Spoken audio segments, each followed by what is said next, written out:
Salam alaikum, j'espère que vous allez bien. Donc aujourd'hui on va étudier les gastrites chroniques. Donc on va commencer sans des formes de questions et réponses. Quelle est la définition d'une gastrite chronique? Donc c'est un état inflammatoire chronique de la muqueuse gastrique. Donc chronique c'est-à-dire prolongé, c'est-à-dire qui dure dans le temps. Par contre aigu c'est-à-dire brutal et qui ne dure pas dans le temps. Donc, la gastrite chronique se distingue par la gastrite aiguë parce que c'est une inflammation qui est chronique de la muqueuse gastrique. Quand on dit inflammation dans le tube digestif, c'est la muqueuse de ce tube ou de cet organe digestif qui est atteint. Donc, c'est une inflammation de la muqueuse gastrique. On va avoir un infiltrat inflammatoire persistant de cette muqueuse, c'est-à-dire l'inflammation va causer des œdèmes et la fibrose, etc. Et ces conséquences vont être persistantes. Et la prédominance est lymphoplasmocytaire. La plupart du temps, on va avoir la prédominance de cette inflammation. Les cellules qui vont induire cette inflammation sont les lymphocytes et les plasmocytes beaucoup plus. Plus ou moins altération cinétique et différenciation cellulaire. Donc, parfois, ça va causer la première des choses une altération cinétique, c'est-à-dire du mouvement de la muqueuse gastrique.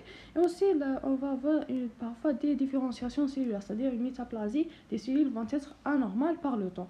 Donc, après ça, on a ça, c'est l'aspect en histologie, comment apparaît la gastrite chronique en histologie. Et on a la deuxième question, la gastrite chronique est-elle symptomatique? Les manifestations cliniques sont variables selon l'étiologie. La plupart du temps, elle est asymptomatique. Les patients ne sont rien. Donc, la plupart du temps, elle est asymptomatique. Mais elle peut être peu symptomatique, parfois, c'est-à-dire pas la plupart du temps. Elle peut être peu symptomatique, mais juste quelques temps. Mais les symptômes sont non spécifiques, soit par exemple un inconfort abdominal postprandial, c'est-à-dire, ici, il faut rechercher s'il y a cet inconfort en lien avec la gastrite chronique ou bien il y a une autre cause. Et des épigastralgies, c'est-à-dire des douleurs dans l'épigastre qui vont être soit typiques, soit atypiques. C'est-à-dire il y a les douleurs qui sont pseudo-angineuses, il y a des douleurs ulcéreuses, etc.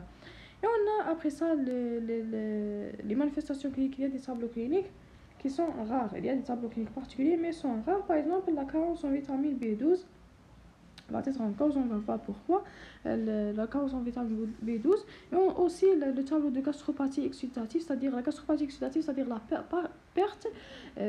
perte anormalement élevée de protéines plasmatiques dans le tube digestif. C'est-à-dire le patient va avoir une hypoalbuminémie, parce que l'albumine va être perdue dans le tube digestif, par le tube digestif. Et aussi les hypogamma-globulinémies, etc. Il y a plusieurs protéines qui vont être perdues par le tube digestif et ça va causer le tableau clinique de l'hypoalbuminémie, c'est-à-dire la diminution de l'albumine de le sang, le tableau clinique de diminution par exemple, les gamma-globulines, etc.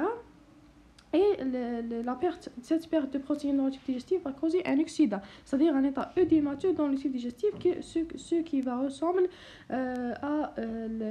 au tableau clinique d'une gastrite chronique. Donc, on a la troisième question. Quelle est la place de l'endoscopie dans la prise en charge des gastrites chroniques? Il y a deux intérêts de l'endoscopie haute, c'est-à-dire de l'estomac. Soit un intérêt diagnostique pour savoir les aspects endoscopiques.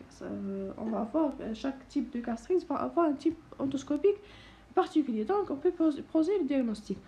Et aussi, pour faire les biopsies qui sont indispensables. C'est-à-dire, l'endoscopie, on peut à travers cette endoscopie faire des biopsies qui sont indispensables pour confirmer le diagnostic. Et on a un intérêt pronostic, c'est-à-dire surtout pour la surveillance, c'est-à-dire après le traitement, le patient par exemple, et pour savoir si le patient a été guéri ou non, ou cet état de patient est transformé en un état pré-cancéreux. Après ça, on a la quatrième question. Comment se présente un estomac normal à l'endoscopie? L'estomac normal va être, c'est-à-dire on va la faire, l'endoscopie, on va faire, le patient va être à jeun, c'est-à-dire ne mange rien. Insufflation modérée. Donc les résultats, on va voir le lac mucoculaire, c'est-à-dire la muqueuse claire, la muqueuse va être claire, abondance moyenne, la couleur, c'est-à-dire de lac muqueux qui va être en abondance moyenne. Et c'est-à-dire la couche muqueuse protectrice, c'est-à-dire le mucus qui est sécrété, donc va être protectrice va être claire, apparition aspect clair et abondance moyenne. La couleur rouge orangée de la muqueuse va être rouge orangé et on va voir la présence de plissements réguliers dans le fundus. longitudinal, l'antre va être lisse et le réseau vasculaire non visible. C'est-à-dire ça, c'est les différents types de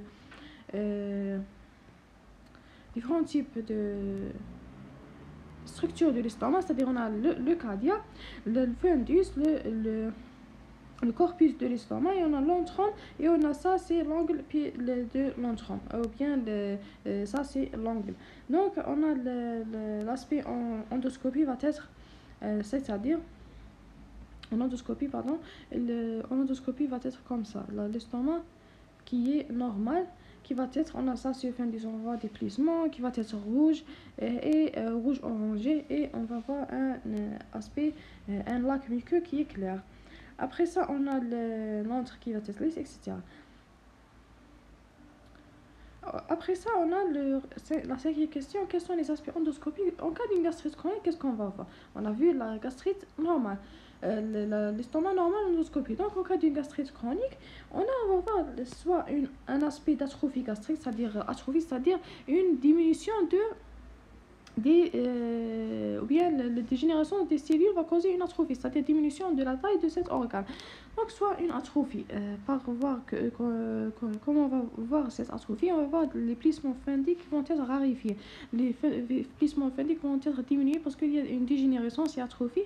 Donc on va avoir quelques plissements qui sont rares dans le fundus de l'estomac. Soit on peut voir un aspect de gastrite varioliforme, c'est-à-dire qui est causé par la variole. On va voir des surélévations ombiliquées érodées. C'est quoi ces surélévations ombiliquées? C'est-à-dire comme l'aspect comme la corde ombilicale de l'embryon, et qui vont être érodées, c'est-à-dire moussées. Aspect de gastropathie à gros plis, on peut voir aussi des gastropathies à gros plis. En cas de gastropathie, les plis de l'estomac vont être grosses et avec des ulcérations pseudo-tumorales. Donc on peut voir on peut faire s'il y a une atteste qui est purement histologique et on ne peut pas la voir par l'endoscopie, donc il faut faire par exemple chromo-endoscopie, c'est-à-dire on utilise une coloration avec l'endoscopie pour savoir mieux, pour voir mieux l'aspect. Aussi on peut utiliser une endoscopie HD, c'est-à-dire c'est un modèle qui est développé qui va montrer les images de l'estomac du qualité qui est très élevé. Et aussi enfin endomicroscopie, c'est-à-dire on va utiliser le microscope avec l'endoscopie pour savoir l'aspect histologique. Les biopsies gastriques, en cas d'une biopsie gastrique, si on a fait la biopsie gastrique, on va trouver deux zones, soit des zones pathologiques et soit des zones normales.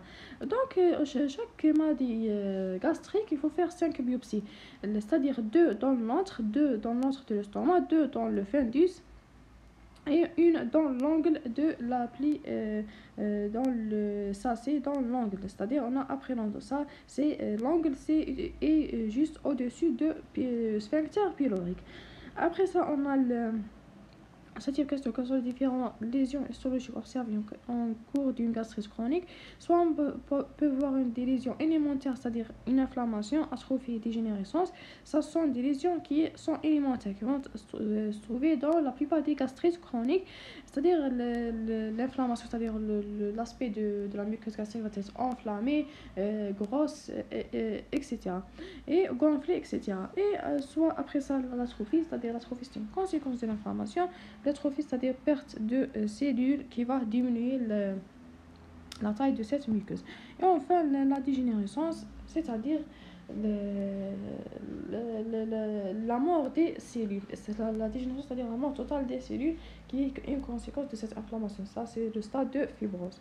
On a après ça les lésions calcistiques. On peut voir soit des granulomes, à l'histologie, soit des granulomes infectieux ou bien non infectieux. Par exemple, le granulome de la tuberculose, etc. Les follicules lymphoïdes, on peut voir des follicules lymphoïdes, hyperlymphocytose intraépithéliale. En état normal, il y a des lymphocytes intraépithéliaux qui vont être à l'intérieur de l'intestin. Donc en cas d'une gastrite, ces lymphocytes en intra-intestinal vont être très élevés. Donc on va voir une hyperlymphocytose. Aussi, on peut voir une eosinophilie. Ça, on va voir que en cas d'une allergie, patient avec allergie va avoir une hypereosinophilie. Et c'est-à-dire les patients avec allergie sont les eosinophiles qui sont incriminés dans la réaction inflammatoire de la gastrite chronique. Et enfin, la bande collagène sous épithélium. C'est-à-dire la cause, on peut voir par exemple à l'histologie une bande sous l'épithélium de la muqueuse gastrique, une bande de collagène qui va être une cause de cette gastrite chronique. La dégénérescence de l'épithélium, c'est-à-dire l'évolution de l'inflammation. On va voir la première des choses, inflammation, le tissu va être gonflé, puis on va voir que l'épithélium il y a une atrophie, puis dégénérescence. Donc après la dégénérescence, qu'est-ce qui va passer? On a l'épithélium glandulaire normal va être transformé en épithélium glandulaire inflammatoire. Ça en cas d'une gastrite. Puis en épithélium métaplasique, c'est-à-dire il va avoir une métaplasie intestinale, soit complète de type 1 ou bien incomplète de type 2 ou la 3. C'est quoi une métaplasie? Métaplasie, c'est-à-dire il y a une transformation de quelques cellules de l'intestin. Des cellules vont se transformer en cellules anormales. Donc ça, c'est la métaplasie. Et après ça, on a un épithélium dysplasique. La dysplasie, laquelle est la différence entre métaplasie et dysplasie? Dysplasie, c'est-à-dire que c'est une croissance qui est désordonnée de tissu, c'est-à-dire tout le tissu. Par le temps, tout le tissu de l'estomac va être transformé et va être transformé en un tissu anormal. Et donc ça, c'est un état précancéreux. Par contre, en cas de métaplasie, il y a juste quelques cellules qui vont être transformées en cellules anormales. Donc selon le grade de cette dysplasie, soit bas grade ou bien haut grade, cet épithélium va être transformé en un épithélium néoplasique, c'est-à-dire qui est cancéreux. Donc il y a l'épithélium dysplasique qui est précancéreux et cet état précancéreux peut être transformé. En cas d'un épithélium dysplasique, la plupart du temps va être transformé en un cancer de l'estomac. Après ça, on a quelle est la classification des gastrites chroniques? Il y a la première, c'est la classification de Whitehead en 72, c'est-à-dire il y a des gastrites chroniques superficielles et des gastrites chroniques atrophiques, c'est-à-dire il y a deux classifications, juste soit superficielle dans le tissu superficiel de l'estomac, ou bien atrophique, c'est-à-dire il y a plusieurs tissus, c'est-à-dire elle est multifocale, c'est-à-dire plusieurs tissus de l'estomac vont être atrophiés et touchés par cette inflammation, donc ça va causer une gastrite chronique qui est atrophique, il y a une atrophie de l'estomac. Après ça, la deuxième classification, c'est la classification de Strickland et Mackay. Il y a deux classifications, soit la gastrite chronique de type A qui touche le fundus de l'estomac, ou bien la gastrite chronique de type B qui touche l'antre de l'estomac. Après ça, on a la classification de Correa. La classification de Correa se base sur l'étiologie et l'histologie. On a la gastrite chronique atrophique, ça c'est la première. La gastrite chronique fundique, c'est-à-dire du fundus, et elle est atrophique. Et on a la gastrite chronique qui est anthrale, c'est-à-dire de l'antre de l'estomac. Ça c'est surtout causée par l'Helicobacter pylori et les AINS. On a la gastrite chronique atrophique multifocale et enfin la gastrite chronique superficielle. Cette classification dépend en plusieurs caractères. Après ça, on a le Sunday System. C'est un système standard de collection d'informations. C'est-à-dire ça, c'est le système que les chercheurs utilisent pour savoir les paramètres de cette inflammation. Il y a la première des choses, les paramètres histologiques, c'est-à-dire après la biopsie, qu'est-ce qu'on va voir? La première des choses, on va voir des lésions. En cas d'une biopsie, quand on fait une biopsie, on va voir des lésions. Donc, selon la topographie des lésions, c'est-à-dire soit ce sont des lésions qui vont être juste dans l'antre de l'estomac, soit ce sont des lésions qui vont être dans le fundus de l'estomac, soit ce sont des lésions qui sont partout. Donc, on parle d'une pangastrite. Après ça, on a les lésions vont être soit spécifiques ou bien non spécifiques. Les spécifiques, on a dit que sont l'inflammation, l'atrophie et la dégénérescence. Non, ça sont les non spécifiques, les lésions élémentaires. Et les lésions spécifiques sont par exemple le granulome, les lymphomes, eosinophiles, etc. Et aussi on peut voir le grade de ces lésions, soit un haut grade ou bien bas grade. Après ça, on peut voir l'orientation étiologique selon l'histologie. Selon l'histologie, on peut voir ça, c'est une inflammation causée par exemple par l'Helicobacter pylori, on va voir une atrophie, etc. Soit causée par une bactérie, par exemple la tuberculose, etc. Après ça, la biopsie, on peut voir les paramètres endoscopiques, c'est-à-dire à l'endoscopie. En endoscopie, on peut voir juste deux choses, soit la topographie, c'est-à-dire soit dans l'antre de l'estomac, soit dans le fundus, ou bien dans tout l'estomac, pas une gastrite. Lésion macroscopique, c'est-à-dire dans nos endoscopies, on va introduire une caméra et donc on va voir à l'intérieur, dans l'estomac, cette lésion. Donc la lésion, on ne peut pas la voir histologiquement de façon qui est très spécifique. On peut voir juste quand on voit pas à l'œil nu. Donc ce sont des lésions macroscopiques. On peut voir le type de ces lésions macroscopiques et le grade. Et enfin, on peut utiliser des associations pathologiques selon les données cliniques et biologiques. Ça, c'est une image qui montre comment l'aspect histologique de la muqueuse gastrique selon l'étiologie. En cas d'une Helicobacter pylori, en cas d'une élévation des neutrophiles ou des cellules mononucléaires, ça s'élève en cas d'une inflammation. On a l'aspect d'atrophie de l'intron. On a plusieurs types, normal, mild, moderate and marked, ou bien sévère. Après ça, on a l'atrophie du corps de l'estomac. Et enfin, l'aspect de la métaplasie intestinale. Ça, c'est la métaplasie, c'est-à-dire quelques cellules normales vont être transformées en cellules anormales. On a la classification de Operate Link on Gastritis Assessment. Ça, c'est un tableau qui va classifier la gastrite, le grade ou bien le stade de la gastrite selon l'atrophie, selon l'aspect histologique de l'intron et du corpus. S'il y a la première colonne va montrer l'atrophie score, including incisura angularis of the antron. If there is no atrophy, donc score 0, mild atrophy score 1, moderate atrophy score 2 et severe atrophy score 3. Ça, c'est les lésions de l'intron de l'estomac. Après ça, la deuxième colonne, ça, les lésions du corpus de l'estomac. Aussi, il y a le no atrophy score 0, mild atrophy score 1, moderate atrophy score 2, enfin severe atrophy score 3. Et après ça, il y a l'association pour voir le stade de la maladie. Si le patient présente un score de 3 ou bien 4, donc ça c'est prédictif. Donc si le patient a le score 3 ou bien 4, donc cette patient va immédiatement avoir un cancer, bien sûr, parce que ça c'est le dernier stade. Donc il y a une dysplasie et cancer. Après ça, il y a la classification qui est proposée. La classification de gastrite, soit c'est une gastrite chronique liée à l'Helicobacter pylori, va être atrophique, soit atrophique multifocale, c'est-à-dire touche plusieurs tissus de l'estomac, ou bien gastrite chronique à prédominance antrale, c'est-à-dire soit multifocale qui touche plusieurs structures, l'antre, le fundus, le corps, etc., soit elle est juste touche surtout l'antre de l'estomac, donc elle est à prédominance antrale. On a la gastrite chronique qui est non liée à l'Helicobacter pylori.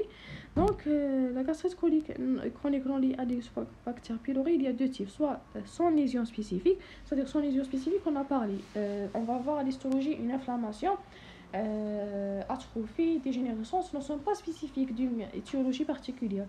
Donc, soit elle va être une gastrite atrophique fundique du fundus, bien une gastrite chronique réactionnelle. Il y a une cause qui est soit extrinsèque ou bien intrinsèque qui a causé cette gastrite chronique.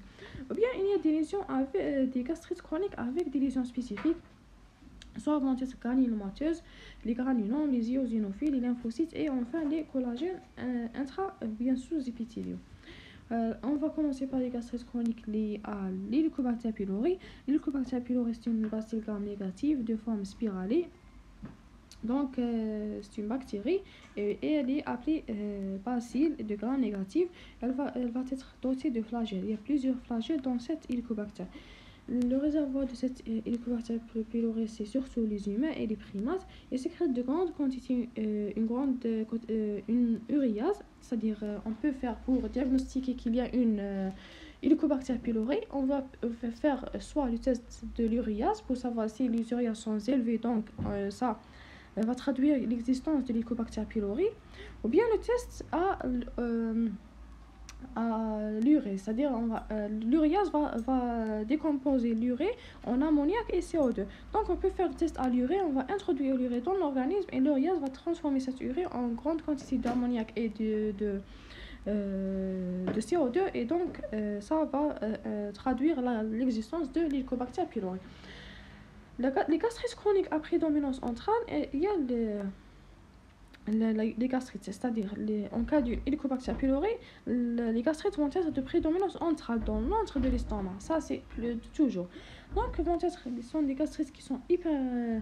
et j'ai oublié de dire que l'uréase qui neutralise l'acidité gastrique. Le rôle de l'uréase, il permet à l'Helicobacter pylori de survivre malgré l'acidité gastrique. On a la prédominance centrale, c'est-à-dire sont des gastrites qui sont hypersécrétoires gastriques acides, vont causer l'ulcère.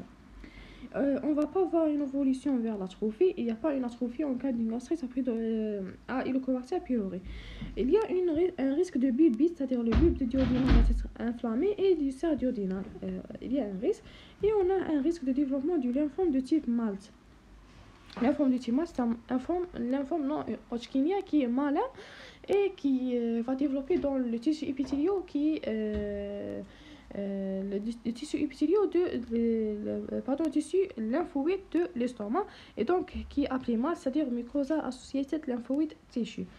Donc après ça, on a les lésions, histoire naturelle de l'infection à Helicobacter pylori. Les semaines, c'est-à-dire s'il y a une gastrite qui a développé quelques semaines, donc c'est une gastrite qui est aiguë, il n'y a pas duré dans le temps, mais s'il y a plusieurs années après le développement de cette gastrite aiguë, donc on ne parle pas d'une gastrite chronique, elle a duré dans le temps. La gastrite chronique va être transformée, le tissu va être métaplasique, c'est-à-dire quelques cellules vont être transformées en cellules anormales, et enfin la métaplasie va être transformée en dysplasie, le tissu va être transformé en tissu anormal, tous les tissus, et enfin un cancer gastrique, ça c'est le stade final qui va être grave, ça c'est le pronostic grave. Et on a ça c'est la suite de l'ulcère gastrique. L'ulcère va se traduire par une perte de tissu gastrique, surtout de la muqueuse. Après ça, les gastrites chroniques non liées à l'Helicobacter pylori, on a dit qu'il y a deux types, soit sans lésion spécifique, soit avec lésion spécifique. Les gastrites atrophiques fundiques, ça c'est sans lésion spécifique, sont des gastrites chroniques auto-immunes. C'est-à-dire quand on dit gastrite atrophique fundique qui touche le fundus de l'estomac, va être auto-immune. Le patient a une maladie qui est auto-immune. Il y a des auto-anticorps qui ont détruit le fundus de l'estomac. Donc l'histologie, on va voir un infiltrant mononucléé. L'histologie, on va voir une atrophie sévère, c'est-à-dire des infiltrations nucléaires et destruction glandulaire des glandes de fundus. Et la topographie des lésions va être limitée au fundus, juste le fundus. L'antre ne va pas être touché. Et l'éthiopathogénie, elle est auto-immune. La cause, elle est auto-immune. Il y a des auto-anticorps de cette patient qui sont soit auto-anticorps anticellules pariétales, soit des auto-anticorps antifacteurs intrinsèques associés. Donc l'estomac va être sain, puis par mécanisme auto-immune, il y a des destructions des cellules pariétales par les auto-anticorps anti-cellules pariétales. Donc ça va causer une atrophie fundique parce que touche le fundus de l'estomac. Il y a une réduction des sécrétions. Les cellules pariétales sécrètent l'acide. C'est elles qui sont responsables de la sécrétion du HCl, qui est responsable de l'acidité gastrique. Donc il y a réduction de la sécrétion de l'acide. Donc ça est appelé achloridré. C'est-à-dire il n'y a pas la présence de chlore ou bien de l'acide. Et ça va causer une hypergastrénémie secondaire parce que en cas d'une diminution de la sécrétion de l'acide, donc la gastrine va augmenter. Pourquoi? Parce que la gastrine, c'est elle qui stimule les cellules pariétales pour sécréter l'acide. Donc s'il n'y a pas de sécrétion de l'acide, donc il y a une élévation de la gastrénémie pour essayer de stimuler les cellules pariétales de sécréter l'acide. Et donc ça va causer une hypergastrénémie secondaire à cette achloridrée et ça va causer l'hyperplasie des cellules gastriques. Donc l'hypergastrénémie secondaire va causer une hyperplasie gastrique chronique. Après ça, on a la réduction des sécrétions, c'est-à-dire soit il y a des auto-anticorps anti-facteurs intrinsèques. C'est-à-dire il y a ici malabsorption de vitamine B12 parce que le facteur intrinsèque c'est lui qui est responsable de l'absorption de vitamine B12. Donc il y a une malabsorption de vitamine B12. Ça va causer surtout la maladie de Birman. Donc, la base de mémoire va se manifester par des signes hématologiques ou bien des signes neurologiques. Les signes hématologiques, c'est-à-dire une anémie qui est parfois sévère, qui est anémie macrocytaire, ou bien on appelle mégaloblastose, c'est-à-dire des globules rouges qui sont très grands. Et donc, on dit que c'est un aspect macrocytaire de cette anémie qui est parfois modérée et associée à une carence martiale. Martiale, c'est-à-dire carence dans l'alimentation de cette vitamine B12. Donc, c'est une anémie qui est parfois sévère. Le vitamine B12 sérique va être basse. Pourquoi? Parce qu'il y a malabsorption de vitamine B12. Pourquoi? Parce qu'il y a des auto-anticorps antifacteurs intrinsèques. Et on va avoir une mégaloblastose dans la moelle épinière, c'est-à-dire l'augmentation de la taille des globules rouges avec une chromatine qui est non condensée. On peut voir des signes neurologiques, par exemple le syndrome coronal postérieur à cause de cette diminution de vitamine B12 sérique, un déficit moteur de type pyramidal, parfois sévère, révélateur, souvent irréversible. C'est-à-dire parfois on ne peut pas voir ces signes, mais on peut voir un syndrome pyramidal qui peut être sévère. Et quand on voit cette syndrome pyramidal, on dit qu'il y a une carence en vitamine B12. Et souvent irréversible, ne guérit jamais. Troubles de sensibilité profonde, on peut aussi voir des troubles de sensibilité profonde en cas d'une diminution de la vitamine B12. Aussi, l'état inflammatoire, cette gastrite chronique auto-immune peut se transformer en un état précancéreux. La première débute par un état inflammatoire chronique, puis il y a une atrophie glandulaire. Après l'inflammation, il y a une atrophie des glandes. Donc, soit il y a une métaplasie intestinale, métaplasie va se transformer en dysplasie. La dysplasie, c'est une lésion qui est précancéreuse qui va être transformée en un adénocarcinome, c'est-à-dire cancer de l'estomac. Donc, ou bien l'atrophie glandulaire va se traduire par une hyperplasie des cellules gastriques. Pourquoi? Parce qu'il y a une hypergastrénémie secondaire et l'hyperplasie par la suite peut donner un tumeur carcinoïde. La prise en charge de la gastrite chronique auto-immune, donc c'est une maladie qui est grave, qui peut se transformer en un cancer, donc il faut le traitement immédiat. La première des choses, s'il y a une absence de signes neurologiques, si le patient ne présente pas de signes neurologiques, on va injecter son anticorps en IM 3 fois par semaine, des injections pendant 3 semaines. S'il y a présence de signes neurologiques, on va injecter son anticorps en IM pendant 3 semaines, pendant plusieurs mois, 3 fois par semaine, plusieurs mois, c'est-à-dire pas juste 3 semaines, plusieurs mois, parce qu'il y a des signes neurologiques, donc c'est un état grave. Puis après ça, on va injecter la vitamine B12 avec 1000 anticorps par mois IM à vie, c'est-à-dire chaque mois on injecte ces anticorps et à vie avec la vitamine B12. Aussi la surveillance qui est très importante, la surveillance se fait par l'endoscopie et la biopsie, puisque pour savoir si le patient a guéri ou elle a transformé en un état précancéreux. Ou bien s'il y a des métaplasies, etc. Après ça, on a les gastrites chroniques réactionnelles. On a toujours dans la catégorie des gastrites chroniques sans lésions spécifiques. Il y a une inflammation secondaire avec agression et des substances, par exemple, soit une inflammation endogène, secondaire endogène, c'est-à-dire causée par les selles biliaires. Réactionnelle à l'élévation des selles biliaires, l'estomac va avoir une inflammation chronique. Oui, exogène, la prise des AINS et l'alcool. Les AINS ont inhibé le cycle oxygénant, ce qui va diminuer les prostaglandines. Et les prostaglandines ont un rôle dans la diminution de l'acidité gastrique. Aussi la même chose pour l'alcool. Donc la coloration de l'hématine et iosine de la gastrite chronique chimique d'origine biliaire. Enfin, on a les gastrites chroniques spécifiques qui vont être rares, mais les lésions histologiques vont être spécifiques. Soit on va avoir des granulomes, gastrites granulomateuses, gastrites à eosinophiles, des gastrites lymphocytaires et enfin des gastrites à collagène. Donc les gastrites granulomateuses soit vont être hétérogènes, les gastrites granulomateuses vont être hétérogènes, c'est-à-dire c'est pour ça sont difficultés diagnostiques, c'est-à-dire qui sont mélangées avec un granulome inflammatoire. Les étiologies sont nombreuses, soit infectieuses, c'est-à-dire il y a des bactéries, des virus, des parasites, et des mycoses. Soit non infectieuse, par exemple inflammation. La maladie de Crohn peut causer des granulomatomes, donc la muqueuse gastrique. Même les tumeurs vont causer des granulomes dans la muqueuse gastrique, les allergies et les corps étrangers. La réaction immunitaire au corps étranger peut causer des granulomes dans la muqueuse gastrique. Et enfin, il y a l'étiologie, c'est-à-dire idiopathique, ils ne vont pas connaître la cause. Après ça, on a des autres gastrites spécifiques, c'est-à-dire des gastrites lymphocytaires. L'histologie, on va voir que les lymphocytes intra-épithéliaux vont être élevés. On va voir un hyperlymphocytose intra-épithélial. En endoscopie, on va voir une gastrite qui est varioliforme. Les lymphocytes vont détruire la variole. Donc, en cas d'une gastrite lymphocytaire, c'est beaucoup la variole qui est en cause. Et enfin, la maladie cœliaque peut être associée. La gastrite éosinophile, à l'histologie, on va voir des infiltrats atomonucléaires éosinophiles. À l'endoscopie, soit on va être normal ou bien des gros plis. Les gastrites éosinophiles, le terrain va être allergique. Il y a une allergie qui est associée. On peut rechercher une atteinte grélique, c'est-à-dire gastro-entérite à éosinophile. C'est-à-dire les éosinophiles ne vont pas détruire juste l'estomac, vont aussi détruire l'intestin grêle, donc c'est une atteinte qui est gastro-entérique. Le traitement se base sur les corticoïdes, c'est le traitement de choix de l'allergie. Et enfin, la gastrite à collagène, on va voir une épaisse couche collagène sous-épithéliale. En histologie, c'est-à-dire cette épaisse couche de collagène, c'est elle qui a causé la gastrite chronique. Là, donc ça, c'est concernant les gastrites.